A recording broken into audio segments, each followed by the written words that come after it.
करते हैं ना। या भाई 11th class 11th 9th chapter straight line. क्या स्ट्रेट लाइन? इसका क्या मतलब हुआ? इसका मतलब हुआ भाई सीधी रेखा। क्या? सीधी रेखा। बिल्कुल सीधी रेखा, मतलब एक लाइन।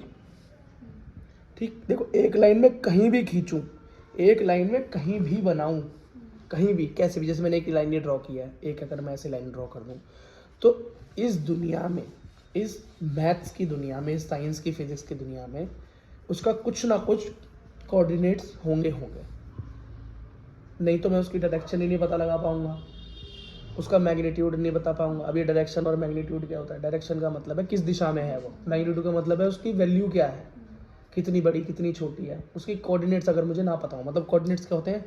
X and Y. ये तो चीज़ें मुझे उसकी पता होंगी होंगी अगर वो दुनिया में एग्जिस्ट करती है, तो चाहे वो ज़ीरो हो कुछ भी हो। ठीक, अभी बनता कैसे है? ये ऐसे बनता, देखो एक्स एंड वाई प्लेन के बारे में सबको पता है। ये होता है एक्स प्लेन, ये होता है वाई प्लेन, नेगेटिव नेगेटिव, इतनी बात पता है। मैं यहाँ लाइन खींचूँ तो उसके कोऑर्डिनेट बता सकते हो, यहाँ खींचूँ, यहाँ खींचूँ, यहाँ खींचूँ, या इनके अलॉन्ग खींच दूँ, या इसके अलॉन्ग खींच दूँ, या इसके अलॉन्ग खींच दूँ, पैरेलल खींच दूँ या परपेंडिकुलर खींच दूँ।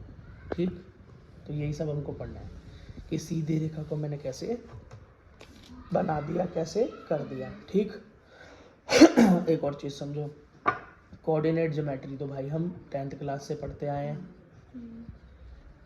कोऑर्डिनेट ज्योमेट्री तो हम भाई 10th क्लास में भी पढ़ के आए हैं। 10th क्लास में हमने इस रेखा में क्या पढ़ा था? वही कोऑर्डिनेट। अगर मान लो ए पॉइंट है, ये बी पॉइंट है, तो इसके भी कुछ कोऑर्डिनेट होंगे, इसके भी कुछ कोऑर्डिनेट एक्स वाई होंगे। तो इन दोनों के बीच का डिस्टेंस निकालना हमने सीखा था। उसके अकॉर्डिंग हमने एक और चीज़ देखी थी कि इस लाइन के अगर बीच में से इसको तोड़ दिया जाए, एम एन के रेशियो में या M1 M2 के रेशियो में तोड़ दिया जाए, अगर यहाँ पे कोई बीच में कॉमन पॉइंट हो, मान लो सी, मिड में पॉइंट हो, उसके कोऑर्डिनेट क्या होंगे? अगर वो बिल्कुल मिड पॉइंट है तो, अगर वो मिड पॉइंट नहीं है तो फिर ये रेशियो क्या होगा? इस सब हमने बेटा निकालना सीखा था। तो फिर हम अब नया क्या करने वाले हैं यहाँ पे? हम भाई इसके अंदर कुछ भी नया नहीं करने वाले, बस यहाँ पे हम एंगल्स की बात करने वाले हैं। किसकी? एंगल्स की, कोण की बात करने वाले हैं, थीटा की बात करने वाले हैं। क्यों करने वाले हैं? क्योंकि 11th क्लास से कुछ तो नया करवाएंगे। तो मान लो कोई ये एक्स वाई प्लेन हो गया, अगर मैं इसको पूरा बनाऊँ तो ऐसे, यहाँ पे मान लो एक लाइन मैंने खींची ऐसे, एक लाइन ऐसे चली गई, लाइन ऐसे पूरी एक ड्रॉ कर दी बेटा। ये लाइन झुकी हुई है, दिखाई दे रही है ना? ठीक है, अगर मैं इसको मिटाऊँ और इसकी जगह पे एक बना दूँ बच्चों का झूला, देखो बच्चों का झूला बन गया। यहाँ बच्चे ऊपर से झूलते हैं, नीचे आते हैं। इस झूले को क्या बोलते हैं? स्लोप वाला झूला ही तो कहते हैं। स्लोप का मतलब होता है झुकाव। ये बेटा जितना झुकाव सीधा होता चला जाएगा, बच्चे उतनी ही तेजी से नीचे आएंगे। ठीक है, तो तुमने देखा होगा वाटर पार्क के अंदर ऐसे झूले होते हैं, इनका स्लोप बहुत मूव करता है 90 डिग्री की तरफ।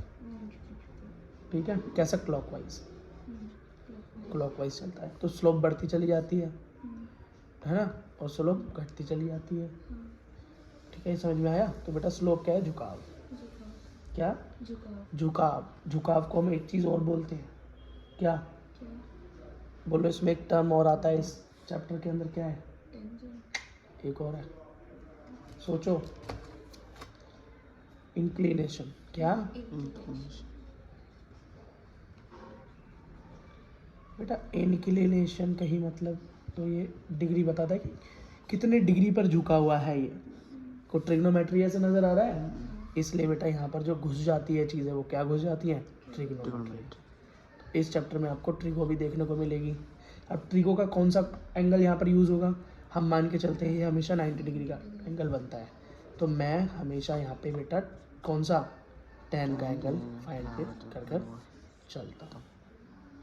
ठीक, ये जो इंक्लिनेशन है, झुकाव है, इसका जो भी वैल्यू है, मानो ये 30 डिग्री है, तो इसका जब स्लोप निकालना पड़ेगा ना मुझे, जो उसकी वैल्यू निकालनी पड़ेगी, वो 10 में तो निकलेगी, और ये हो जाएगा 1030, वो मेरा स्लोप आएगा, जिसको मैं छोटे m से स्मॉल m से डिनोट करता हूँ। बात समझ में आई है नहीं? ये है सारा चक्कर। वहाँ से आया ये लाइन, यहाँ से वहाँ से आए कोऑर्डिनेट्स, फिर उसके झुकाव से आई ये डिग्री, कितनी डिग्री पे झुका हुआ है, उस डिग्री से निकल के आया। उस डिग्री की जब वैल्यू निकालते हैं ना हम ट्रिग्नोमेट्री के अकॉर्डिंग, कौन सा एंगल बनता है? राइट एंगल ट्राइंगल में इस तरह के एंगल में जिसमें 90 डिग्री का कोण होता है, 90 डिग्री का कोण होता है, उसमें 10 डिग्री, tan थीटा का फॉर्मूला लगता है। थीटा की वैल्यू से हमारा जो वैल्यू निकलती है उसे हम स्लोप कहते हैं। बात समझ में आ गई? इजी है, ठीक है। सॉरी, कुछ पुराने फॉर्मूले ना थोड़े से याद कर लो, उन फॉर्मूलों का यूज़ बार बार होने वाला है। क्या? बार बार होने वाला है, ठीक है। अब वो फॉर्मूलेस क्या है वो देखो। सबसे पहला फॉर्मूला जो हमने देखा था वो था डिस्टेंस फॉर्मूला। क्या था? Distance formula. मान लो कोई ए पॉइंट है, वही बी पॉइंट है, दोनों के बीच में कुछ कोऑर्डिनेट है, x1 है और y1 है, ये x2 है और y2 है, ठीक। तो दोनों के बीच की डिस्टेंस जो होगी, ए बी के बीच की जो डिस्टेंस होगी उसको निकालने का फॉर्मूला √x2 माइनस x1 का स्क्वायर y2 माइनस y1 का स्क्वायर का रूट। इसीलिए बेटा जब मैं 10th वाले बच्चों को पढ़ाता हूँ तो उनसे बोलता हूँ कि मैथ्स को सीरियस लो, क्योंकि अगर आप ये सोचोगे मैं अब बच जाऊँगा, नहीं बचोगे।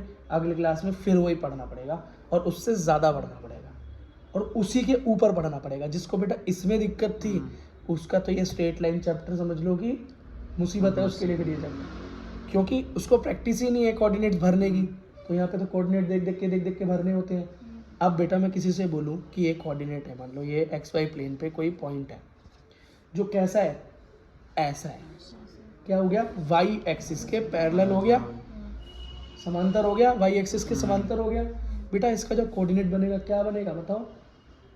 जो उसके मतलब Y एक्सिस पे तो जा ही नहीं रहा ना ये, इससे समांतर x की तो वैल्यू होगी पर y की वैल्यू नहीं होगी। इसका मतलब इसका कोऑर्डिनेट बनेगा x0।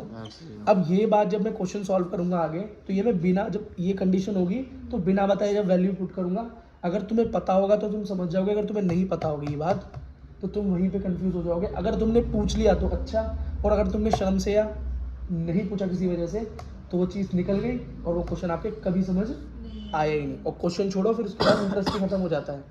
उसके बाद क्या होने लगता है?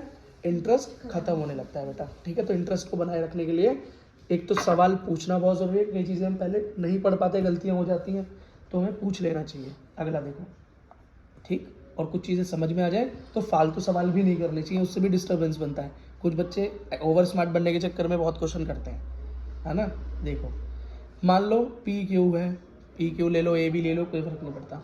इसका कुछ कोऑर्डिनेट है x1 y1, ध्यान से याद करना है इनको, पुराना याद करवा रहा हूँ, ये समझ लो, ठीक है। ये y2 x1 y2 है। बीच में मान लो कोई पॉइंट है जिस पॉइंट ने इन दोनों को बीच में से क्या कर दिया? R पॉइंट है, दोनों को बराबर बांट दिया। मान लो तो किस में बांटा? मानते हैं M1 और M2 के रेशियो में बांटा। कुछ ये होगा, कुछ ये होगा, इस हिस्से में बांट दिया। और इसके भी कुछ अपने कोऑर्डिनेट्स होंगे ना, अब उसको मैं XY मान लेता हूँ। अगर बेटा मुझे श्योरिटी नहीं दे रखी कि R जो है मिड पॉइंट है या नहीं, बस ये बताए कि उसने किसी रेशियो में काट दिया है। हो सकता है वो उसने बिल्कुल प्रॉपर बीच से ना काटा हो, थोड़ा ऊपर नीचे काट दिया हो, तो उस केस में x और y का कोऑर्डिनेट निकालने का फॉर्मूला होता है M2 x1। और इसके अंदर इस केस को अप्लाई करते हुए हमें हमेशा ऊपर रेशियो दे रखी होगी। उस रेशियो को देख के तो अंदाज़ा लगाएंगे हम कि हाँ भाई अलग अलग आ रहा है, इसका मतलब बीचों बीच ये पॉइंट नहीं है। तो ये हो गया x1 M1 x2। और हमने बहुत बार इस फॉर्मूले को 10th में लिखा भी है और बहुत बार इस फॉर्मूले से आंसर निकाला भी है, ठीक है। बहुत आसान है, जिसको बेटा कोऑर्डिनेट देखने आते हैं उसके लिए ये बहुत आसान है, लेकिन बस फॉर्मूला याद होना चाहिए, ठीक है। M1 plus M2। अब कई बच्चे बोलेंगे 11th क्लास में तो बहुत सारे फॉर्मूले हैं। भाई 11th क्लास में कोई बहुत सारे फॉर्मूले नहीं है, ये तो सारे फॉर्मूले 10th क्लास के हैं, तो आपको पता होने चाहिए। 11th क्लास के तो कम फॉर्मूले हैं जो आगे आने वाले, ज़्यादा फॉर्मूले थोड़ी ना है, बहुत कम फॉर्मूले हैं। देखो अगला, अगर मेरे को पता चल जाए एग्जैक्टली ये तो भैया सेम है, M1 = M2 है, मतलब दोनों रेशियो बराबर है, बिल्कुल बराबर, बीचों बीच से काट रहा है, तो इसका कोऑर्डिनेट निकालने का फॉर्मूला बहुत ईजी है। इस वाले को x1 को x2 से प्लस करके y2, और y का निकालने के लिए y1 से y2 प्लस कर दो अपॉन में 2, बस ये सिंपल सी बात थी। ठीक है, बात समझ में आ गई अब तक? बाकी ध्यान रखना। ये तो देखो area of triangle, area of triangle का फॉर्मूला भी हमने 10th क्लास में पढ़ा था कि कोऑर्डिनेट कट गया इस बार। पिछली बार कटा हुआ था, अच्छा इस बार है, इस बार का नहीं कटा, तुम्हारे में तो आया था इस बार पैरेललोग्राम, इस बार आया था भाई 10th क्लास में। पिछली बार कटा हुआ। पिछली बार कटा हुआ तो गलत किया ना, इस 11th से भी काटना चाहिए था फिर उनको, या कोई बात नहीं 11th में दोबारा से याद कर लो, तो वैसे ही बड़े बच्चे हो।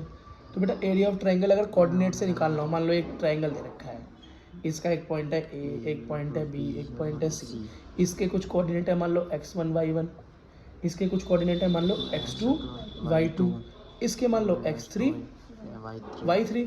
अब इसका टोटल एरिया निकालना हो, ये मान लो कहीं ग्राफ पे बना रखा है, इसका टोटल एरिया निकालना हो तो बेटा इसका फॉर्मूला होता है 1/2 ब्रैकेट में x1 multiply y2 minus y3। बस इसको याद रखना, थोड़ा टेढ़ा शुरू होता है। y2 माइनस y3, x1 है फिर x2 आ जाएगा। अब ये था y3 तो y3 2 यूज हो गया तो 1 y1। अब x2 तक आ गए तो अब क्या आएगा x3। अब यहाँ पर क्या आ गया y1 तो y1 माइनस y2। शुरुआत याद रखोगे तो एंड कर लोगे, और जब 2-3 बार लिखोगे तो वैसे भी याद होने वाला है ये तो। ठीक है, बस भाई यही है, फटाफट उतार लो, स्क्रीनशॉट ले लो जो वीडियो देख रहा है, यार लिख लो पॉज करके। ठीक है भाई,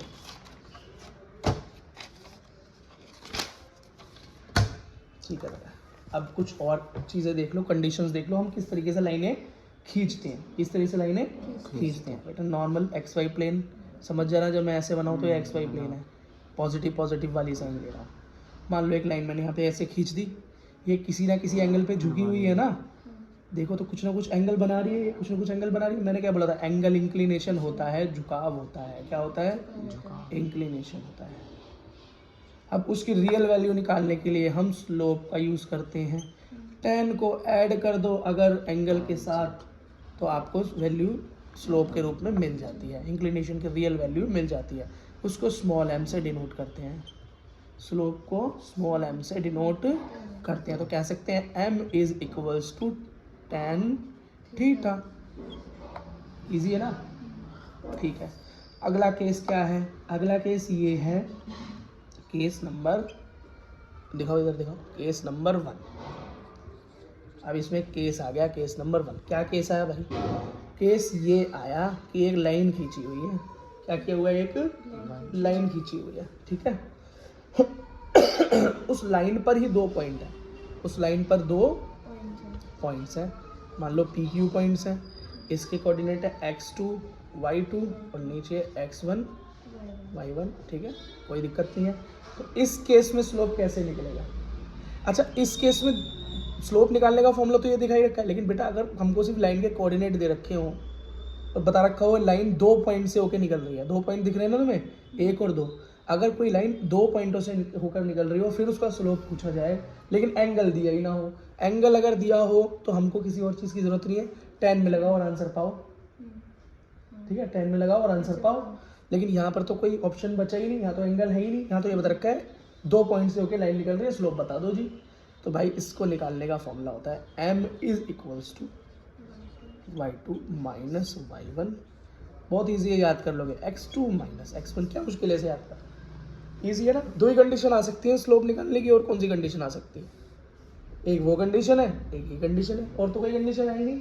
ज़्यादातर आपका यही वाला यूज़ होगा शुरुआती एक्सरसाइजेस के अंदर, बाद में थोड़ा सा ये यूज़ होने लगेगा, और कोई दिक्कत नहीं है। होना तो यही यूज़ है, नहीं तो डिस्टेंस फॉर्मूला यूज़ होना, और कुछ नहीं होना इसमें, सिर्फ कोऑर्डिनेट। क्वेश्चन समझ में आया नहीं, कोऑर्डिनेट्स भरे नहीं, क्वेश्चन खत्म, कुछ नहीं है क्वेश्चन में। अभी तक तो मुझे लगता नहीं है कुछ भी मुश्किल दिखाई दे रहा होगा तुमको, कुछ है ही नहीं, क्योंकि मुश्किल तो दिखेगा क्या। अब भाई एक कंडीशन तो ये थी, अब कुछ प्रूफ करने वाली कंडीशन आ गई। मान लो एक XY प्लेन है, इस पे इसने बोला कि भाई 2 लाइनें आपस में पैरेलल हैं, 2 लाइनें आपस में क्या है, समांतर हैं। क्या है? समान। ये मान लो लाइन 1 है, ये लाइन 2 है, ये आपस में क्या है, समांतर है। अब बताओ भाई इन दोनों के स्लोप्स में रिलेशन क्या होगी? इन दोनों के स्लोप्स में रिलेशन क्या होगी? भाई क्या होगी, एक बात बताओ, सीधा समझो इस बात को। अगर मैंने ये दो लाइन खींची हैं और ये आपस में कभी भी नहीं मिलने वाली, आपस में कभी भी नहीं, ये आपस में कभी नहीं मिलेंगी लाइनें, पैरेलल है। लेकिन एक का मैं एंगल ये अलग कर दूं, क्या कर दूं, एक का एंगल तो ये जा रहा है, ये वाला फर्स्ट लाइन का, मैं एक एंगल ऐसे बना देता हूँ, ऐसे। और अब सोचो मैं इसको बढ़ा रहा हूँ, इमेजिन करो इसको मैं, तो ये टकरा जाएंगे आपस में, ये तो पैरेलल रहा ही नहीं। तो इसका मतलब एंगल्स सेम एंगल्स में झुकाव होना चाहिए। और मानो चलो ये तो बहुत ऐसी कंडीशन हो गई, सेम एंगल पे थोड़ा झुका के देख लेते हैं। लो दूसरी कंडीशन बना देता हूँ, एक पैरेलल लाइन ये रही, ठीक है, और एक दूसरी पैरेलल लाइन ये बना दी मैंने। ये अभी तो ये पैरेलल दिख रही है, लेकिन धीरे धीरे आगे जाके ये कहीं ना कहीं मिल जाएंगी। क्यों? इन दोनों के एंगल में डिफरेंस दे दिया मैंने। क्या दे दिया? एंगल में डिफरेंस दे दिया। लेकिन अगर इनके ओरिजिन एंगल के अंदर, मतलब ये जो एंगल हो ये वाला और जो भी यहाँ एंगल है, यहाँ मान लो अल्फा है और ये बीटा है, अगर ये दोनों सेम है ना, ये कभी भी आपस में मैच नहीं करेंगे, कहीं भी आपस में जाके टकराएंगे नहीं। तो मतलब एक आइडियल सिचुएशन होगी, हमेशा ये क्या रहेंगे, पैरेलल। मैंने इसमें इसलिए फालतू टाइम दिया ताकि आप कॉन्सेप्ट को समझो। कभी भी क्वेश्चन आ जाए कि पैरेलल लाइन प्रूव करनी है, तो आपको पता हो कि पैरेलल लाइन प्रूव करनी हो तो पहली लाइन का स्लोप निकालूंगी, फिर दूसरे का स्लोप निकालूंगी। और स्लोप का मतलब क्या होता है? इंक्लिनेशन का एंगल ही स्लोप होती है, मतलब वो कितना झुका हुआ है उसका एंगल क्या होता है। अगर दोनों के एंगल मैच कर गए तो मैं मान जाऊंगी कि वो एक पैरेलल लाइनें हैं। तो मतलब फर्स्ट लाइन का स्लोप सेकंड लाइन के स्लोप के बराबर होना चाहिए, ये कंडीशन। समझ में आया? सीधा लिखवा के मज़ा नहीं आता, बच्चों को समझ में आ जाए ना तो उसको फिर याद रहती है बात, तुम्हारे को याद रहेगी ये बात। तो तुम क्वेश्चन सॉल्व करते हैं ना, सीधा कॉन्सेप्ट पे फोकस करोगे इंस्टेड ऑफ और कुछ दिमाग लगाना या सोचने की वजह से क्या क्या हुआ था। एक और चीज़ देखो बेटा, केस अगला केस देखो। अगले केस में क्या हो जाएगी, लाइनें परपेंडिकुलर प्रूव करते हैं। क्या कर रहे हैं? परपेंडिकुलर। लाइनों को परपेंडिकुलर, मतलब एक लाइन दूसरी लाइन को जहाँ भी काटे, जहाँ भी मिले, वहाँ पर 90 का एंगल बन जाए, वहाँ पर एंगल 90 का बन जाए। कितना? 90 का एंगल बनना चाहिए। ठीक है, अच्छा मुझे एक बात बताओ, tan की वैल्यू -1 कब होती है? -1 कभी नहीं होती। नहीं। क्या टेबल है tan की, बोलो? 10 की 0 0 30। 30 कैसे हो सकती है? 0 अच्छा वैसे बताओ ना वैल्यू। 0 1/√3 1 फिर √3 इनफाइनाइट। देखो बेटा, अब यहाँ समझो, यहाँ पर जब भी दो लाइनें आपस में कहीं पे भी एंगल बनाएंगी ना, 90 का एंगल बनाएंगी, तो मैं अगर दोनों की स्लोप को मल्टीप्लाई करूँ, क्या दोनों की स्लोप को मल्टीप्लाई करूँ, तो मुझे प्रोडक्ट में -1 मिलेगा। बस इसे याद रखना है तुम्हें, इतना सा है। अगर दो लाइनें आपस में परपेंडिकुलर है, मतलब जहाँ मैच कर रही है वहाँ पर वो एंगल 90 का बना रही है, और ये प्रूफ करने को आ जाए कि प्रूफ करो वो लाइनें आपस में क्या है, 90 है, परपेंडिकुलर है। या ये प्रूफ करने को आ जाए कि भाई ये जो ट्रायंगल अंदर लाइनों में ट्रायंगल बन गया, मान लो इस तरह से एक लाइन खींची, इस तरह से एक लाइन खींची, वहाँ पर जो ट्रायंगल बन गया, प्रूफ करो कि ये एक राइट एंगल ट्रायंगल है, विदाउट उसकी पाइथागोरस थ्योरम को यूज़ किए बिना प्रूफ करके दिखाओ। तो पाइथागोरस थ्योरम नहीं है तो उसका मतलब मुझे 90 एंगल प्रूफ करने की जरूरत है, जहाँ पर वो दोनों मिल रही हैं। तो मैं पहले एक लाइन का स्लोप निकालूंगा, फिर दूसरी लाइन का स्लोप निकालूंगा, दोनों का आपस में मल्टीप्लाई करूंगा। अगर उनका प्रोडक्ट -1 आ जाता है तो आंसर 90 डिग्री आ जाएगा। समझ में आया? tan की टेबल रिवाइज कर रहे थे ना, tan का टेबल याद होना बहुत ज़रूरी है, क्योंकि वो वैल्यू लगेगी। और बेटा कोऑर्डिनेट ज्योमेट्री वाला ना, वो जो हमने ट्रिग्नोमेट्री के अंदर कोऑर्डिनेट्स किए थे, वो भी याद होने ज़रूरी है। अभी देखना कैसे, ठीक है। अगला देखो, नेक्स्ट केस हो, कोई बोले कि एक लाइन खींची है, क्या खींची है? लाइन खींची है, ठीक है, वही XY प्लेन में लाइन है, उस पर कुछ पॉइंट्स हैं। क्या है? कुछ पॉइंट्स, मान लो ABC पॉइंट्स हैं। ये पॉइंट्स आपस में क्या है? कोलिनियर है। कोलिनियर का मतलब एक साथ है। क्या है? एक साथ है, एक ही रेखा पर है। ये प्रूव करने के लिए आ जाए तो तुम क्या करोगे, याद रखना हमेशा, स्लोप ऑफ AB, मतलब पहले दो पॉइंट्स के बीच का, मतलब इतनी लाइन का स्लोप निकालोगे और उसको स्लोप ऑफ BC, मतलब आधी लाइन के बराबर। अगर इन दोनों का स्लोप बराबर हो गया तो ये कोलिनियर है, तो ABC पॉइंट कोलिनियर कहलाएंगे। ठीक है, तो तुम ऐसे भी कर सकते हो ए बी और ए सी के बराबर कर दो तो भी चल जाएगा, कोई दिक्कत नहीं है इसमें। कई लोग कर भी देते हैं क्योंकि भाई कोलिनियर पॉइंट तो कोलिनियर पॉइंट ना, मैं ए से सी लूँ चाहे ए से बी लूँ चाहे बी से सी लूँ, है तो मैं ए से सी ले लूँ और ए से बी को कंपेयर करूँ तो भी सेम निकल आता है। ठीक है भाई। अब एक और चीज़ पूछ ले कोई, क्या एक और चीज़ पूछ ले भाई। मेरे को एक बात तो पता चल गई, दो लाइनें आपस में अगर परपेंडिकुलर हैं मतलब 90 एंगल पे टच करती हैं भाई, तो उन दोनों की अगर ये M1 है और एक लाइन 1 है और एक लाइन 2 है, तो दोनों अगर मल्टीप्लाई होंगी तो -1 देंगी। प्रूफ हो गया। मानो कुछ और एंगल पे मैच कर रही है, 90 के अलावा मैच कर रही है, तो ये वैल्यू नहीं आने वाली ना, है ना। और कोई तुमसे सीधा पूछ ले कि एंगल ही फाइंड कर आउट करके बताओ ना, तुम क्या करोगे, स्लोप निकाल के कुछ करोगे, कुछ वैल्यू आएगी ज़रूर, लेकिन वो ये प्रूफ करेगी कि इसके बीच में बनने वाला एंगल 90 नहीं है, कुछ और है। अब वो तुमसे पूछ रहे सीधा कि क्या है वो एंगल, दो लाइनों के बीच का एंगल है क्या, तो बेटा उसको निकालने का फॉर्मूला, और यही एक फॉर्मूला है बस जो है, वो है tan थीटा। थीटा मतलब डिग्री, और tan मुझे पता है क्यों, मैंने बोला ना ट्रिग्नोमेट्री में इसी का यूज़ करते हैं। मॉड में, किसमें, मॉड में m2 माइनस m1, और मोड का मतलब समझ रही हो, इस तरह का फॉर्मूला जहाँ भी अप्लाई होगा वहाँ पे दो बार सॉल्व करना पड़ेगा तुम्हें, क्योंकि मोड से कोई चीज़ निकलती है तो क्या होता है, प्लस माइनस हो जाता है बस। तो थोड़ा सा आपका हल्का सा काम बढ़ा देता है ये वाला फॉर्मूला। ठीक है, 1 plus m dot m1 dot m2, ये आप बिल्कुल tan का फॉर्मूला दिखाई दे रहा है नहीं दे रहा, कौन सा बोलो, tan 3 नहीं, tan a प्लस b का, या a minus B, a minus b, tan a minus. ठीक है। तो इसको ड्राइव वहीं से किया गया है, एक लाइन के कोऑर्डिनेट्स लिए, फिर दूसरी लाइन के कोऑर्डिनेट्स लिए, एक को a दूसरे को b माना है, दूसरों के अंदर tan के एंगल लगा के tan a प्लस बी, मतलब tan को जब कॉमन ले लिया तो a प्लस बी हो गया, फिर जो फॉर्मूला सॉल्व किया ना तो a और b को क्या है, स्लोप लिया, और इसलिए ये फॉर्मूला यहाँ पर ड्राइव हो गया। मैं सोच रहा था तुमको ड्राइव करके दिखाऊं, पर मैं सोच रहा था फ़ायदा ही क्या है। तो इस फॉर्मूले को याद करना बहुत आसान है, tan a प्लस बी के फॉर्मूले को याद कर लेना, तुम्हें इस फॉर्मूले को अलग से याद करने का शक्ति लगाने की ज़रूरत नहीं है। इस एंगल से इसको कभी देखा है इस फॉर्मूले को, क्यों नहीं देखा, साफ दिखाई दे रहा, फिर भी दिमाग नहीं लगाया, गलती है बेटा, टीचर को बताना चाहिए बात, नहीं बतानी चाहिए ना भाई। NCERT पे फोकस करते हैं, उठा लो। अब जरा NCERT के कुछ क्वेश्चंस करते हैं।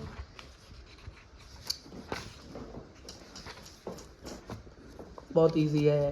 फर्स्ट क्वेश्चन क्या है, देखो मैंने लिख रखा है, पढ़ाता हूँ। फर्स्ट क्वेश्चन बोल रहा है NCERT का 9.1 एक्सरसाइज क्वेश्चन नंबर 1, कह रहा है एक क्वाड्रिलेटरल बनाओ, चतुर्भुज, क्या बनाओ, क्वाड्रिलेटरल बनाओ, ठीक। और उसके कोऑर्डिनेट्स दे रखे हैं, कुछ कोऑर्डिनेट्स मतलब चारों कोऑर्डिनेट्स दे रखे हैं, तो एक को A, एक को B, एक को C और एक को D मान लूँ। फर्स्ट कोऑर्डिनेट दिया हुआ है मेरे को -4 5, सेकंड कोऑर्डिनेट दिया हुआ है 0 7, लास्ट कोऑर्डिनेट उसके बाद थर्ड सेकंड लास्ट दिया हुआ है 5 -5 और लास्ट दिया हुआ है -4 -2, ठीक। क्या पूछ रहे हैं इसका, फाइंड इट्स एरिया। अब भाई आप बोलोगे भैया आपने तो मुझे कोई फॉर्मूला बताया नहीं क्वाड्रिलेटरल सॉल्व करने का, तो अपनी 10th क्लास को याद करो। 10th क्लास के अंदर कोई अलग से फॉर्मूला थोड़ी ना था, ट्रायंगल का फॉर्मूला था बस। तो हम क्या करते थे, किसी ना किसी तरीके से इसको ट्रायंगल बनाने की कोशिश करते थे, या इसकी किसी और प्रॉपर्टी के बारे में बात करते थे। क्वाड्रिलेटरल इसमें कुछ ऐसी प्रॉपर्टी तो है नहीं कि आमने सामने बराबर हो जाए तो क्वाड्रिलेटरल प्रूव कर दो, उसके बाद सीधा सा तरीका है इसको, तो भैया ट्रायंगल बना लो। कैसे बना सकते हो, लो जी, दो ट्रायंगल दिखाई दे रहे हैं ना, देखो फर्स्ट और सेकंड, एक तो ये रहा और एक ये रहा, दो ट्रायंगल दिखाई दे रहे हैं। पहले इसका एरिया निकालना, फिर इसका एरिया निकालना, दोनों को जोड़ देना, आंसर तुम्हारा आ जाएगा, ठीक है। कर देते हैं। तो जो सबसे पहला ट्रायंगल मेरा ये वाला है, सबसे पहले इस वाले को ले लूँ, ABD हो गया ना ट्रायंगल, ABD ट्रायंगल हो गया।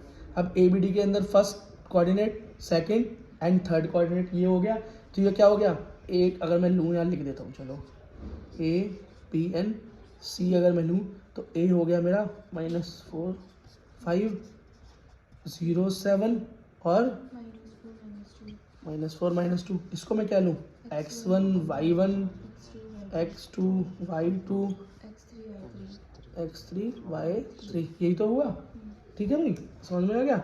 अब एरिया का फॉर्मूला लगा दो, क्या होता है भाई, देखो इधर 1/2 अंदर मल्टीप्लाई में x1 शुरू कहाँ से करते हैं, y2 से, -y3 प्लस x2, x1 के बाद y3 minus y1 plus x3, क्या हुआ बोलो, y1 है, y1 अब सीधा वो वापस y2 पे चला जाएगा। ये है भाई फॉर्मूला, समझ में आ गया। आप जरा इस फॉर्मूले को देख देख के यहाँ पर जरा वैल्यू लगा कर देख लेते हैं। तो हो गया 1/2 अंडर x1 क्या है -4, ठीक है। ध्यान देना कोऑर्डिनेट्स पे, और अपनी एनसीईआरटी बुक खोल के रखना, और तो आसान रहेगा, ठीक है। और साथ साथ पेन भी चलाना, ठीक है। घर पे जब भी इस वीडियो को देखो तो बेटा साथ साथ पेन चलाना है। y2 क्या है 7, ठीक है। y3 क्या है +2 माइनस का 2 है, माइनस का 2, तो माइनस माइनस माइनस होता है फॉर्मूले में, क्या हो जाएगा प्लस का 2, ठीक है। प्लस 0 -2 -5 प्लस x3 -4 5 -7, यही हो गया। चलो इसको थोड़ा और सॉल्व करो। 1/2, ये तो बेटा पूरा कॉम्प्लेक्स 0 हो जाएगा, 0 से मल्टीप्लाई हो गया, -4 मल्टीप्लाई 7 + 2 क्या हो गया 9, ठीक है। और ये क्या हो गया माइनस, -4 ठीक है, -4 अंदर क्या हो गया माइनस का 2 -36 प्लस 8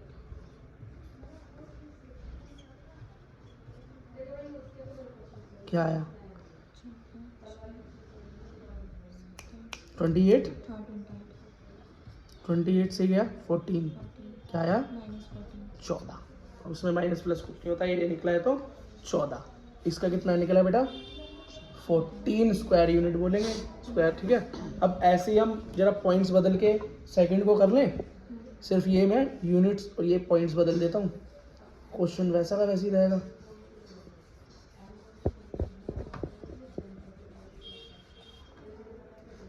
ठीक है, देखो बेटा जल्दी, तो पॉइंट्स क्या है मेरे, अब ये है, अब ये मेरा, हाँ मेरा ट्राइंगल भी तो बदल गया, डी सी ट्राइंगल हो गया। तो जरा यहाँ देखो, बी पॉइंट, डी पॉइंट और सी पॉइंट, बोलो बी पॉइंट क्या है 0 7 -4 -2 5 -5, मतलब x1 y1 x2 y2 x3 y3, यही हुआ। सीधा फॉर्मूले में लगाते हैं फटाफट। चलो बेटा बोलना चालू करो, x1 क्या है x1 0, तो इस पूरे कॉम्प्लेक्स को मैं गायब कर दूं पहले ही, क्योंकि तो 0 होने ही वाला है। सीधा x2 से बात करते हैं, x2 बोलो क्या है -4, ठीक है। मैं फिर से बता देता हूँ बेटा, 0 है x1, और x1 की मल्टीप्लाई पूरे कॉम्प्लेक्स में होगी तो ये गायब हो जाएगा, इसलिए इसको हम कंसीडर नहीं कर रहे, क्यों टाइम वेस्ट करना, ठीक है।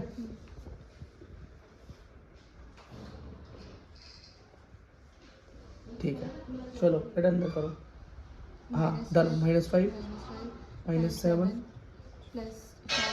5, जल्दी बोलो बेटा, y1 क्या है 7, y2 क्या है y2 माइनस का 2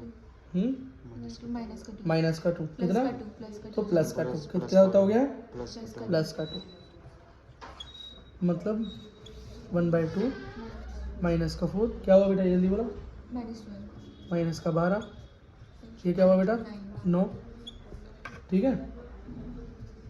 अगला बोलो बेटा, ये कितना हो गया 48, ठीक है 45, ठीक है, क्या हो गया बेटा ये 93, अब ये कटेगा तो है नहीं, ये क्या गया 93/2 स्क्वायर यूनिट, ये आ गया बेटा तुम्हारा 93/2 स्क्वायर यूनिट। इन दोनों को क्या मैंने क्या बताया था कि इस दोनों एरिया को आपस में प्लस कर देना, क्या कर देना प्लस कर देना। बेटा पॉज का ऑप्शन नहीं है इसमें, है ना, पॉज मत करना, देखो ये इसमें रुक जाएगी नहीं तो, ठीक है समझ गया। अच्छा तो बेटा क्या करेंगे, पहला वाला ट्रायंगल ए बी डी और दूसरे वाले ट्रायंगल क्या बी डी सी को जोड़ देंगे। तो पहला मेरे पास क्या आया था जल्दी बताओ 14, नेक्स्ट मेरे पास क्या आया था बेटा, अभी इतनी गर्मी ठंड तो नहीं हो रही, ठीक है। तो अब इसका एलसीएम लो, तो यहाँ पे कुछ नहीं है तो 1, एलसीएम लेंगे 2 के ऊपर मल्टीप्लाई हो जाएगी तो 28 + 93 बाई 2, इसको मैं जोड़ूंगा तो आया 1/2 स्क्वायर यूनिट। बस बेटा यही आंसर था, इजी था। पहला क्वेश्चन बस थोड़ा सा लेंथी था। लेंथी क्या है भाई, लेंथी है, ये कोऑर्डिनेट भरने हैं तो 10th क्लास में भी भाई ऐसे ही था, टाइम तो लगता है इसमें, ठीक है। अब टाइम को कम लगाना है तो बस फॉर्मूला झट से याद होना चाहिए, कोऑर्डिनेट देखने आने चाहिए, जल्दी जल्दी से काम हो जाता है, ठीक है बेटा। सेकंड क्वेश्चन देखो, ये सेकंड क्वेश्चन क्या कह रहा है, देखो सेकंड क्वेश्चन पढ़ो। सेकंड क्वेश्चन कह रहा है the base of an equilateral triangle, एक इक्विलेटरल ट्रायंगल है, कैसा equilateral triangle, whose side is 2a, उसकी साइड क्या दे रखी है 2a, lies along Y axis, मतलब वाई एक्सिस पे बना हुआ है, किस पे बना हुआ है, वाई एक्सिस पे बना हुआ है, ठीक है। Such that the mid point of the base of the origin, मतलब कह रहा है जो मिड पॉइंट उसका आता है बीचों बीच, वो ओरिजिन में आता है। Find the vertex of the triangle, उस ट्रायंगल की पूरी वर्टेक्स निकालो, सारी मतलब सारे पॉइंट्स बताओ उसके, ठीक। अब ये क्या बोल रहा है भाई, क्वेश्चन नंबर 2 बोल रहा है कि भाई ये मान लो एक्स वाई प्लेन है, क्या है एक्स वाई प्लेन है। यहाँ पे ये बोल रहा है कि भाई एक ट्रायंगल ऐसा बनाया हुआ जो एक्स वाई एक्सिस पर बना हुआ है, और उसके जो बीचों बीच का मिड पॉइंट आता है वो ओरिजिन पे आता है। लो जी ओरिजिन पे कुछ दिया, ठीक। कह रहा है उसकी साइडें 2a है, क्या है 2a साइड है, और ये वाली भी 2a हो गई पूरी, तो बेटा हाफ हाफ ले लो, ये बीच में ओरिजिन में कट रहा है तो ये a और ये a हो गया। बात समझ में आ गई। ये पूछ रहा है इसके सारे वर्टेक्स निकालो, क्या सारे वर्टेक्स निकालो, ठीक ठीक है। नमस्ते बेटा। तो इसको अगर मैं a मानूँ, इसको मैं अगर b मानूँ, इसको मैं अगर c मान लूँ, ठीक, तो बेटा इस वाले पॉइंट के वर्टेक्स तो 0 0 है, ओरिजिन के तो 0 0 होते हैं, तो खत्म हो गई बात, ठीक है।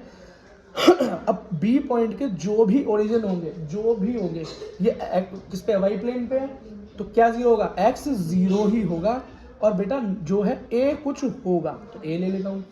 यहाँ पर बेटा यहाँ पर भी सेम केस है, यहाँ भी 0 होगा और ए कुछ होगा, लेकिन होगा माइनस में, क्यों बेटा, क्योंकि ऊपर प्लस, ये वाई एक्स होता है, वाई एक्सिस, ये एक्स एक्सिस, ये एक्स एक्सिस, ये वाई एक्सिस, तो बेटा इस तरफ पॉजिटिव, इस तरफ हमारे कैसे हो गया पॉजिटिव नेगेटिव, और नीचे नेगेटिव, कैसे हो गया टोटल नेगेटिव हो गया। तो यहाँ पर बेटा इसलिए मैंने माइनस का लिया है, याद रखना क्यों माइनस का लिया है, ठीक। और भाई ये एक्स एक्सिस पे है, किस पे है, एक्स एक्सिस पे पॉइंट है इसका लास्ट, है ना। तो हम भाई इसको फाइंड आउट हमें ऐसे करना है, मेन फोकस तो हमें यहाँ करना है कि हमको ए की वैल्यू कैसे भी मालूम पड़ जाए, ठीक हो जाएगा तो काम हो जाएगा, और कोई सीन नहीं है, ईजी है बहुत। क्या है क्वेश्चन बेटा, ईजी है। पाइथागोरस थ्योरम का यूज़ करेंगे, दो बड़ा ट्रायंगल तो नहीं करेंगे, लेकिन इसको दो छोटे ट्रायंगल में खुद डिवाइड हो रहा है ना, एक ये रहा और एक ये रहा, 90 90 का बन रहा है, तो यहाँ पाइथागोरस का थ्योरम लग सकता है ना। तो इससे बेटर मेरे को उसकी ये वाली लेंथ तो पता है, लेकिन ये तो नहीं पता ना कितनी है, ये वाली बीच वाली, ये तो मालूम पड़ सकती है ना, ठीक है भाई। तो Pythagoras theorem by PT theorem. Pythagoras theorem क्या कहती है कि भाई ए मतलब सबसे बड़ी भुजा जो होती है, कर्ण जो होता है, मतलब हाइपोटेन्यूज जो होता है, वो बेटा बेस तो सी क्या हो गया, बेस हो गया, बेस मतलब आधार, और लंब मतलब ये जिस पर हमारा परपेंडिकुलर है, परपेंडिकुलर, ठीक है। ओ ए हो गया के स्क्वायर के बराबर होता है, ये याद आ गई बेटा, इसलिए कोई पीछे नहीं छोड़ेगी। ए सी मेरे को 2a दे रखा है, 2a का स्क्वायर, ओ सी मुझे कितना दे रखा है बोलो, a का स्क्वायर, ओ ए मुझे फाइंड आउट करनी है, ओ ए तो फाइंड आउट करनी है, क्या हो गया 4a का स्क्वायर, ये क्या हो गया a का स्क्वायर, ये क्या हो गया ओ ए का स्क्वायर। बात समझ में आ गई। अब मैं यहाँ लिखता हूँ O A square is equals to 4a square minus a square लिख सकता हूँ, O A square equals to 4 में से a गया 3a स्क्वायर लिख सकता हूँ, तो ओ ए इज इक्वल्स टू √3a लिख सकता हूँ, ठीक है। और अंडर रूट का मतलब समझो प्लस माइनस वाला सीन हो गया, तो मेरे पास ओ ए आ गया, ये वाला एक एक्स का वर्टेक्स आ गया, एक्स का वर्टेक्स आ गया, तो बेटा मैं पॉइंट ये नहीं लिख सकता, ए पॉइंट बी पॉइंट और सी पॉइंट मुझे दे ही रखा है, उसने खुद बोल रखा है, तो मैं क्यों वैल्यू फाइंड करूँ, उसने ये बोला होता ना ए की वैल्यू भी फाइंड करो, उन्हें खाली वर्टेक्स बोलने को बोला, तो मेरा भाई एक्स का तो ये हो गया ना 3a और 0, एक बार प्लस में और एक बार माइनस 3a 0, और ये तो मेरे को दे ही रखा था, मैंने फाइंड आउट कर लिया 0a, और ये क्या भाई 0 माइनस। इसी के साथ ये क्वेश्चन खत्म हो गया, ठीक है बेटा।